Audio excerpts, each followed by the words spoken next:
Hola, este video se llama Invernadero, páramos frente al cambio climático. El video estará dividido en 3 partes cómo funcionan los invernaderos reales. La primera sobre germinación, la segunda sobre crecimiento y la tercera sobre floración. Primero hablemos sobre la contextualización de los páramos en Colombia en esta sección de germinación. Esta sección está compuesta por la etapa, semilla y brote. Semilla, hablemos sobre el páramo. Para empezar tenemos que definir qué es un páramo. Estos ecosistemas son de alta montaña y están ubicados entre la línea de bosque y la línea de nieves perpetuas. Están también a unas altitudes aproximadas de 3.000 a 4.500 metros sobre el nivel del mar, y en Colombia se destaca por ser el país con mayor presencia de frailejones en el mundo, y estos páramos proveen alrededor del 70% del agua potable a nivel nacional. Además es importante destacar que en Colombia está el 50% de todos los páramos a nivel mundial, y en este país estos ecosistemas ocupan alrededor del 2,5% de toda la superficie total, teniendo también en cuenta que en Colombia está el páramo más grande del mundo, que es el de Sumapaz, como el que vemos en la imagen. En esta imagen podemos apreciar un mapa sacado del Ministerio de Ambiente, en donde podemos observar que en Colombia se reconocen alrededor de 37 complejos de páramos. Todos estos están distribuidos en las 3 cordilleras de los Andes. Los ecosistemas de páramos se caracterizan por tener 4 unidades ecológicas. La primera es el subpáramo, que es la zona de transición entre el límite superior del bosque andino y el páramo propiamente dicho. Allí presenta muchos arbustos y árboles bajos que proceden del bosque adyacente. La siguiente unidad es el páramo, que de las 4 franjas es la más extensa y la mejor consolidada ecológicamente. En ella imperan condiciones extremas tanto de temperatura como de clima, y se caracteriza por tener una vegetación dominada por los pajonales y los frailejones. La siguiente unidad es el superpáramo, que está más o menos a 4.100 y 4.300 metros sobre el nivel del mar, y se encuentra en la cordillera central y oriental. Y es el espacio más recientemente abandonado por el hielo, y no hay ninguna vegetación por la existencia de un suelo muy inestable y móvil. Y finalmente tenemos los glaciares, en donde se caracteriza por tener las nieves perpetuas, y en Colombia pues los podemos ver en diferentes lugares. En cuanto a la conformación del páramo, podemos encontrar que se caracteriza por tener pajonales, que son dominados por gramíneas duras y resistentes al frío, y están en un paisaje un poco más abierto y con más viento. El siguiente son los frailejonales, que son zonas dominadas por los frailejones o algunas plantas que tienen crecimiento lento y hojas peludas como los frailejones. También tenemos las turberas, que son suelos muy húmedos y esponjosos y ricos en materia orgánica, y funcionan como esponjas naturales que regulan el flujo del agua hacia las cuencas. Otro importante es el bosque alto andino, que no es el páramo propiamente dicho, pero está justamente antes del subpáramo, y se caracteriza por tener árboles pequeños, musgos y árboles resistentes al frío. En cuanto a los ríos y quebradas y lagunas glaciares, estos son cuerpos de aguas formados por deshielos antiguos y son muy fríos y de gran importancia tanto para la vida como para el suministro de agua. Y finalmente, en cuanto a los matorrales y arbustales, estos se encuentran en el páramo propiamente dicho y se caracterizan por estar en zonas altamente húmedas. La siguiente sección es el brote, en donde hablaremos de las actividades humanas que afectan los páramos. Una de las actividades humanas sobre los páramos es la expansión de la frontera agrícola, que en cuanto a algunos artículos nos habla que el 60% del área total de los páramos en Colombia está intervenida tanto por cultivos como ganadería, y esto se ve reflejado en el que se ha usado también 700.000 hectáreas para el año 23. Otra actividad importante es la demanda de agua para la población. Por ejemplo, en Bogotá, como ya sabemos, se demanda en promedio 27 metros cúbicos por segundo para toda la población, y esta agua viene tanto del páramo Chingaza como el de Sumapaz. La tercera actividad son las quemas intencionales, que se realizan normalmente para limpiar terrenos que luego son usados tanto para la agricultura como el pastoreo, y se ven alrededor de los países que contienen estos ecosistemas de páramo. Y de acuerdo con unos estudios, en Boyacá se ha representado la pérdida de vegetación hasta en un 30% para estas actividades. De acuerdo con un artículo del Ministerio de Ambiente, la cuarta actividad también importante en estos ecosistemas es la minería, que en Colombia hace parte del menos del 10% de todos los páramos, pero que igual están bajo la amenaza de esta actividad, y algunos páramos importantes que enfrentan este problema son los páramos de Santurbán y el de Sumapaz. Una actividad importante y como última es el turismo, que afecta alrededor del 1 o el 2% de los páramos. En donde ha tenido mayor impacto con el acceso público son el Parque de los Nevados, en donde no hay una regulación totalmente eficiente y termina impactando negativamente estos ecosistemas. Nuestra segunda etapa después de la germinación es el crecimiento, en donde hablaremos sobre las consecuencias específicas del cambio climático. Para el contenido de esta sección, la bibliografía se basa más que todo en artículos que se han hecho en Ecuador, Bolivia y Colombia, en donde hacen uso de experimentos a largo plazo y proyecciones sobre el impacto del cambio climático.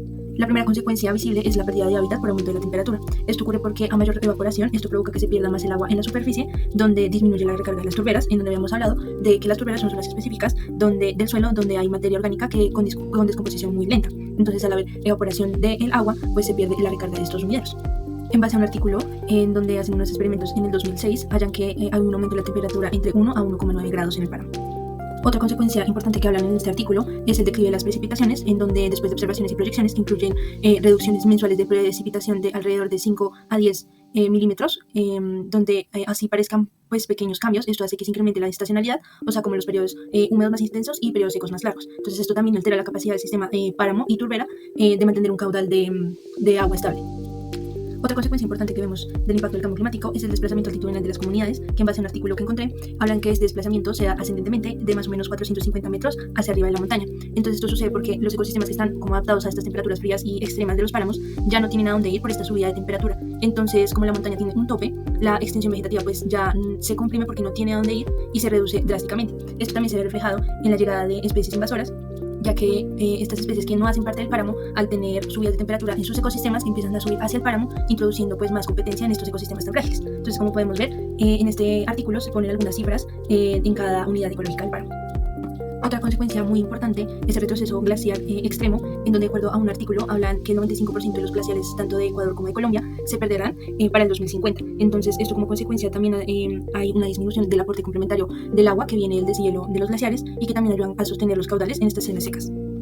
Como hemos visto anteriormente, uno de los mayores impactos que tiene el cambio climático es sobre el agua. Entonces, otra consecuencia es que hay mayor escorrentía superficial, y en base pues, a algunos artículos que encontré, en donde hablan de que aunque algunos escenarios muestran aumentos en precipitación total, la intensificación de estas lluvias causa mayor escorrentía superficial, que es el movimiento del agua sin infiltración en el suelo. Entonces, digamos, en suelos andosólicos, que son los suelos que se caracterizan por tener ceniza volcánica y están en muchos páramos, donde son porosos y como que favorecen en este escurrimiento del agua, este patrón lo que hace es reducir la recarga de acuíferos en mediano plazo. Entonces, como consecuencia, tenemos mayor erosión y menor capacidad de mantener pues, este flujo durante la estación seca.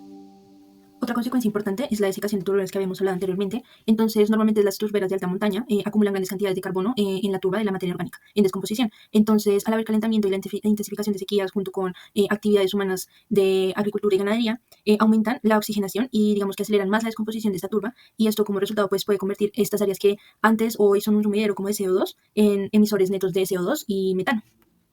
En base a un artículo hecho en Ecuador sobre estudios de campo en diferentes gradientes altitudinales, encontraron una importante consecuencia que es el aumento de la actividad enzimática.